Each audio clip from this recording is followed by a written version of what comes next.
Olha, tão logo tomei conhecimento, foi feito contato com o ministro da Justiça, que é um delegado da Polícia Federal, Anderson Torres, para que ele acompanhasse o caso, se deslocasse para perto do episódio, como ele foi para Juiz de Fora, e disse para ele que o tratamento dispensado ao senhor Roberto Jefferson deveria ser o de bandido, porque quem atira em policial, bandido é. E, obviamente, eu não poderia falar nada mais com a imprensa, porque a captura do Roberto Jefferson estava em andamento. Obviamente, se eu tivesse falado qualquer coisa mais cedo para a imprensa, a não ser uma nota que eu dei nos meus tweets, tá, eu poderia estar comprometendo o bom andamento da operação. Obviamente, tem gente aí, em especial outro candidato, o Fujão, que a gente poderia estar combatendo aqui, quer tirar proveito político disso. Primeiro, diz que o Roberto Jefferson coordena a minha campanha e é meu amigo. Ele não coordena a minha campanha. E não tem nada de amizade. Tanto é verdade que agora, em meados de setembro, ele entrou com uma queixa-crime contra o Superior Tribunal Militar, contra a minha pessoa e o do senhor ministro da Defesa por prevaricação. Ou seja, quem me processa não pode alguém achar que ele é meu amigo. O que ele fez, o que ele queria aqui, o que ele está querendo, buscando da justiça militar, são questões ligadas ao autoritarismo. E o nosso governo não se presta a isso. Agora, no mais, eu quero deixar bem claro, repudio também a maneira como o Roberto Jefferson se referiu à senhora ministra Carmen Lúcia. Nenhuma mulher deve ser tratada dessa maneira. Agora, deixo claro, a jornalista Bárbara Gância, jornalista, ofendeu a minha filha no dia do aniversário, no dia que ele estava completando 12 anos, com um palavreado mais forte ainda do que o Roberto Jefferson se referiu à senhora Carmen Lúcia. Também, há poucos dias, a senhora Sâmia Suragi, procuradora-geral do Estado de Alagoas, se referiu à primeira-dama, minha esposa, Michele Bolsonaro, como vagabunda. Ou seja, nós somos vítimas do crime de ódio dessas pessoas, e não o contrário, como o Fujão aqui deixa transparecer e me ataca de forma caluniosa. Nós não passamos pano para ninguém, diferentemente do Lula, que quando Roberto Jefferson delatou o Mensalão, delatou inclusive José Dirceu, o Lula simplesmente passou pano para tudo isso. Nós não somos amigos, nós não temos relacionamento e tratamento para pessoas que são corruptas ou agem dessa maneira, como o Roberto Jefferson agiu, xingando uma mulher e também recebendo a bala policiais. O tratamento que será dispensado pelo governo Jair Bolsonaro será de bandido. Assim foi feito, ele foi detido agora, final da tarde, e já encaminhado para a Superintendência da Polícia Federal do Rio de Janeiro. No mais, o Anderson Torres não participou, não foi a Levi Gasparian, e a preocupação dele agora, como determinei, é cuidado com os dois policiais que foram vitimados por Roberto Jefferson. Como é que está a saúde deles e como nós podemos melhor acompanhar a recuperação desses dois policiais. Conversei hoje com o Banco Central sobre esse assunto, para me preparar para a possibilidade dessa pergunta. Obviamente, o Pix, o cara não bota a mão no dinheiro. Ele sequestra a pessoa e a pessoa faz a transferência para uma conta. Então, vai para uma conta. Só que essa conta, geralmente, é uma conta laranja ou de aluguel. Então, o Banco Central vai desenvolver um sistema para que todo mundo seja identificado. Poderia ser, não vou dizer que vai ser. Ao você abrir uma conta, que tire uma fotografia sua, você pode mandar pelo Zap para lá até, né? E de modo que essas contas ditas laranja vai ter a fotografia de alguém. Não é possível fraudar isso também? É possível também, mas você começa a fechar o cerco. Agora, deixo claro, não se compara Pix com caixa eletrônico. Você não tem mais o dinheiro em papel no bolso, melhorou bastante. O Pix você pode programar também para ter um limite de saque diário. Isso muita gente já faz isso daí. O Pix, por exemplo, deixou na mão do povo 13 bilhões de reais por ano, porque não paga qualquer taxa.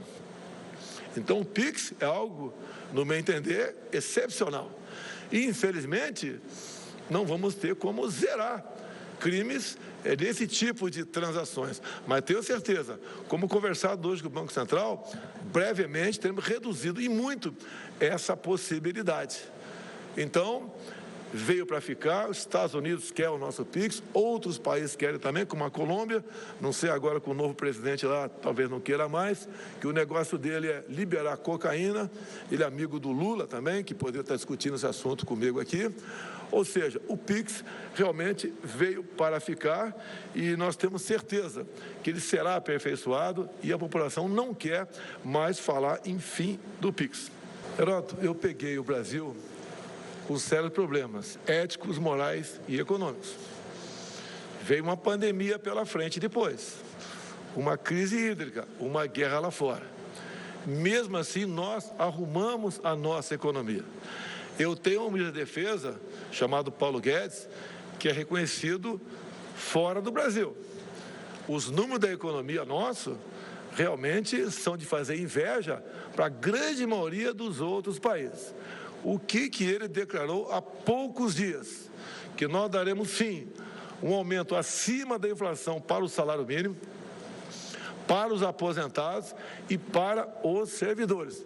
Eu acredito no ministro Paulo Guedes.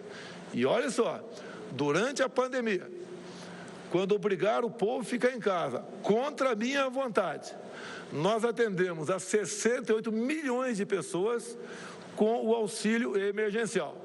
E as mulheres com o dobro desse valor, que era de R$600. E o Brasil não entrou em crise. Não tivemos aqui a disparada do dólar ou a queda da nossa bolsa. Ou seja, o Paulo Guedes construiu tudo isso para atender aos mais humildes, aos mais necessitados, dentro da responsabilidade fiscal. Se ele falou isso agora, eu tenho certeza que ele tem meios e sabe como botar em prática esse reajuste acima da inflação para aposentados, para pensionistas, para servidores, para militares e para os aposentados também rurais, que é um número enorme que temos no Brasil. Repito, se o PT continuar a administrar o Brasil, pode ter certeza, vocês todos, em especial aí os aposentados rurais, vão perder a sua aposentadoria. Não só revertemos, buscando uma melhor comunicação, bem como as oportunidades, como essa que estou tendo aqui, da gente mostrar o que nós fizemos. Parece que é o governo que só tinha notícia ruim. Isso não era verdade. Tem gente que diz que tem informação, não vota em mim porque eu sou um pouco grosso, porque falo palavrão de vez em quando. E eu tenho falado, falo palavrão, mas não sou ladrão. Eu dou o melhor de mim. A minha educação no interior aqui de São Paulo é o pai que olhava para você e você obedecia. Depois fiquei 15 anos no Exército Brasileiro. O Exército Brasileiro tem uma boa instrução, mas a educação fica um pouco no segundo plano nos seus exercícios. Talvez a minha forma de agir e ser um pouco rude no palavreado é que afastou algumas pessoas. E eu quero dizer para elas, eu me desculpo, tá? Eu estou fazendo o melhor de mim. Eu sou um gestor. Eu escolhi uma equipe de ministros nunca visto na história do Brasil. Não é o Paulo Guedes apenas, é o Tarcísio, é o Marcos Pontes, nosso astronauta, é a Tereza Cristina, é a Damares, é o Fábio Farias, entre tantos e tantos outros. É o Onique Lorenzoni, lá no Rio Grande do Sul. E são pessoas que deram conta do recado. Essas pessoas passaram por um momento difícil, a pandemia. Nós demos conta do recado. O outro lado, que não é acusado disso, enquanto esteve no governo, só praticou corrupção. Até durante o meu governo, o consórcio do Nordeste, do senhor Carlos Gabas, ex-ministro Dilma Rousseff, desviou 50 milhões de reais, com a conivência de Rui Costa, ex-governador da Bahia. Ou seja, tivemos nordestinos morrendo por falta de ar, porque dinheiro que era para comprar respirador não foi comprado, foi desviado. Inclusive dinheiro gasto em loja de maconha, e lamentavelmente a CPI não quis investigar isso daí. Então, muitas vezes, toma conhecimento dessas notícias e se exalta. E daí fala um palavrão ou outro. Me desculpa, pô. Mas é a minha indignação. Muita gente se preocupa apenas com o que eu falo e não com o que eu faço.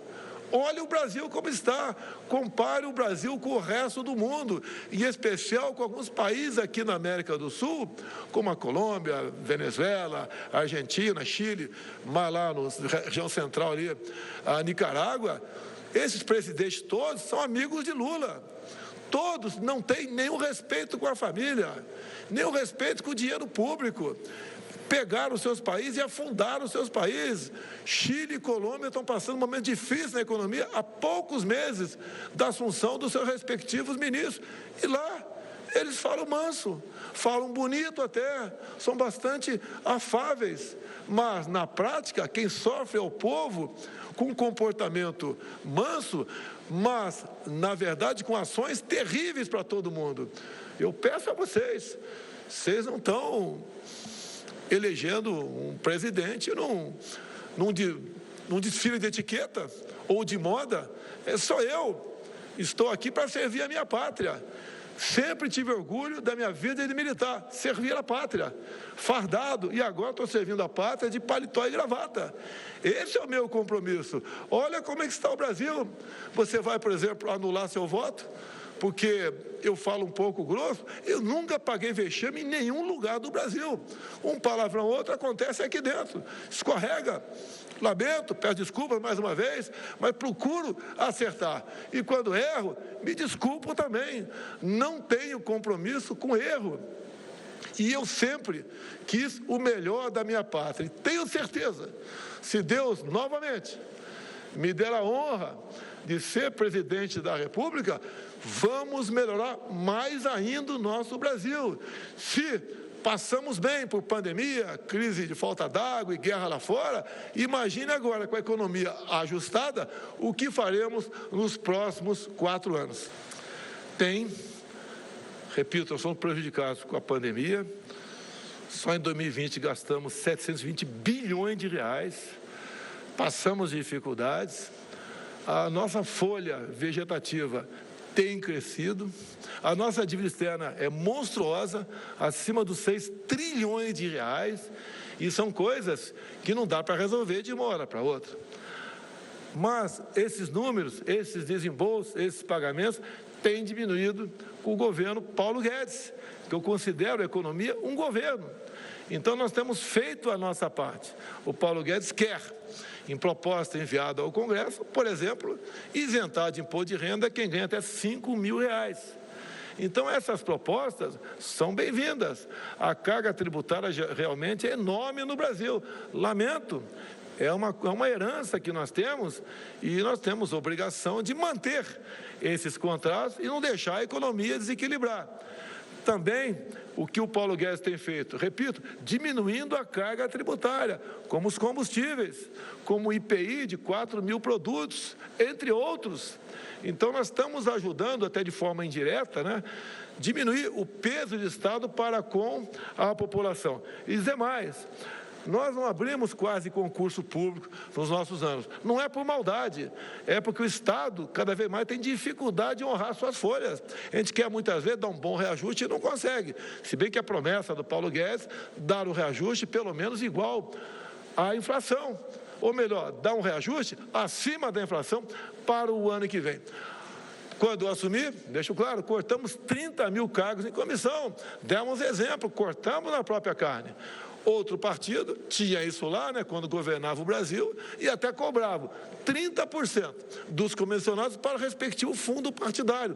Usavam a máquina inchada para arrecadar para o fundo partidário. Nós fizemos diferente. Nunca cobrei 1 centavo, 1% ou 0,1% de servidor comissionado para o meu partido. Então, esse exemplo que estamos dando, dá para resolver?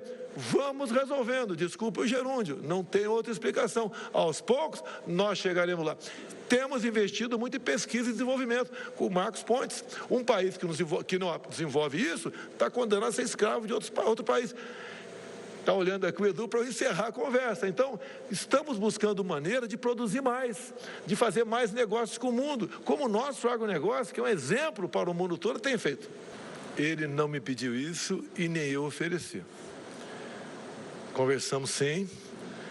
Ele vai assumir o Senado, vai ter uma postura independente, mas estará aberto aos nossos anseios. Ou seja, restabelecemos uma amizade, partindo do princípio que o passado, desculpa aqui o pleonasmo abusivo, né, ficou para trás. Então é isso que acertamos com o Sérgio Moro. E mais ainda, ele tem realmente uma memória sobre a corrupção, sobre Lava Jato, entre outras operações aqui de combate à corrupção no Brasil. Ele sabe tudo o que aconteceu. Há mais de uma centena de pessoas denunciadas. Ele participou, então, e tomou conhecimento do maior escândalo de corrupção da história do Brasil. E ele não quer a volta disso. E ele claramente tem dito que entre eu e o outro, o Fujão, realmente não há base de comparação. Repito, o passado ficou para trás, nos acertamos e vamos em frente. Acima de mim, presidente, acima do Sérgio Moro, senador, estão os interesses da nossa pátria. Tenho certeza que conviveremos muito bem, se Deus quiser, com uma reeleição para o bem do nosso Brasil.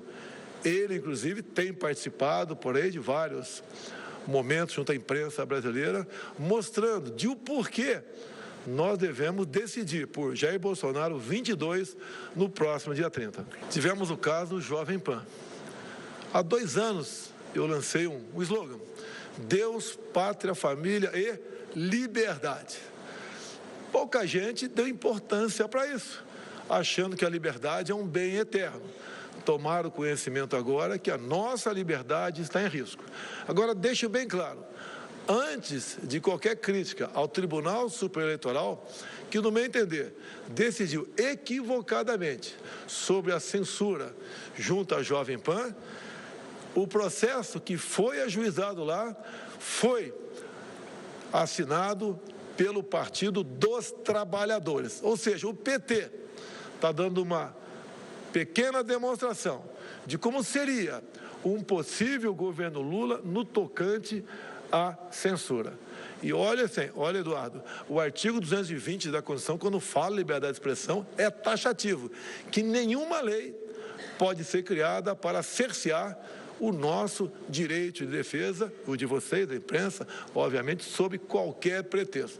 Lamentável a decisão do TSE, mas mais lamentável ainda o PT, que provocou o TSE com essa censura em cima da TV e rádio Jovem Pan. Eu perdi poder. Para esse ano serão aproximadamente 19 bilhões de reais, que quem vai distribuir pelo Brasil vai ser o relator. Ele pode achar que tem seus méritos tocante a isso. Eu penso de maneira diferente. Não é o poder pelo poder. Creio que nós possamos melhor distribuir esse recurso. O que é secreto nele é o nome, são os nomes dos parlamentares que indicam o recurso junto ao relator, e o relator apenas notifica o respectivo ministro nosso e ele encaminha esse dinheiro para estados e municípios.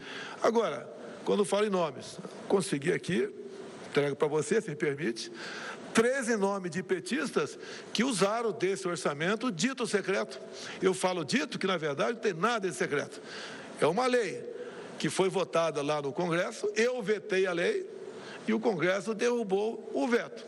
Agora, o que nós temos que fazer é fazer com que estes parlamentares que indicam o recurso, que mandam o recurso para estado e municípios, que o nome deles seja exposto para todo mundo, até mesmo os próprios parlamentares. Eu fico preocupado, porque eu já fui parlamentar e eles mesmos não sabem quem o seu colega está indicando para quem. Isso daria aproximadamente aí 16, 17 milhões para cada um por ano. Tem parlamentar que eu sei recebe 2 milhões, o outro recebe 200 milhões de reais. Não tenho poderes sobre orçamento secreto. Se eu fosse dono deles, como o PT diz, né? Se bem que o PT, todos os parlamentares do PT votaram para derrubar o veto. Eles foram favoráveis ao orçamento secreto. Usam do orçamento secreto. Se fosse para eu comprar voto, como eles dizem, jamais eu daria, né? Se bem que eu não iria comprar voto de ninguém. Mas se fosse usar o orçamento para isso, jamais daria dinheiro para quem nos ataca o tempo todo, como são os parlamentares do PT, PCdoB e PSOL. O senhor tem nomes de outros partidos também? Temos mais também, posso te passar isso daí. Não foi fácil conseguir isso, foi junto ao respectivo ministro nosso, que eles recebem o ofício do relator, mandando recurso para tal estado ou município. E conseguimos, com o trabalho, então, de cada ministro, levantar esses 13 nomes de petistas, para provar que o PT, o Lula, que me acusa de corrupção no orçamento secreto, os seus deputados têm participação e têm mandado recursos para o Estado em cima dessa rúbrica, na verdade chamada de RP9, apelidado de orçamento secreto.